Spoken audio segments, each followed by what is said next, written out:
তারপর কথা প্রকাশ থেকে জলজ লকার, মাহরিন ফেরদৌসের উপন্যাস আপনারা অনেকেই পড়ছেন, অনেকে উচ্ছ্বসিত প্রশ্ন করছেন, কারো কারো ভালো একদমই লাগে নাই। সাম্প্রতিক কন্টেম্পোরারি সাহিত্যে একদম দাগ ফেলে যাওয়ার মতো।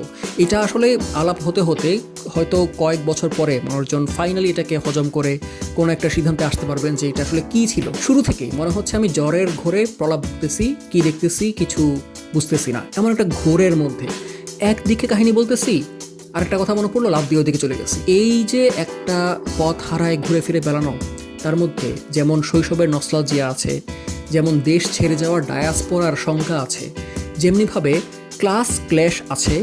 অনেক সময় কিন্তু ওই যে শ্রেণী বিভাগটা সম্পদ দিয়েও হয় না। ক্লাসের ফার্স্ট বয়ের মা আর ক্লাসের থার্ড বয়ের মা, তাদের মধ্যেও কিন্তু ওই সন্তানদের অ্যাচিভমেন্টের উপর ভিত্তি করে একটা ক্লাস ক্ল্যাশ থাকে। যারা ছোটবেলায় এগুলো ফেস করছেন তারাই বুঝতে পারবেন ভালো। আমার ধারণা এখানে লেখিকা নিজের লাইফ থেকে অনেক কিছু ড্র করছেন, এবং বলছিলাম না অনেকগুলো সুতা, এগুলো এত ব্রিলিয়ান্টলি সবটাকে এক জায়গায় নিয়ে আসছেন শেষ পর্যন্ত। পার্সোনাল স্ট্রং একটা ক্যারেক্টার ড্রিভেন গল্প শেষ মতো দাঁড়াইছে। আমি খুবই ফ্যাসিনেটেড।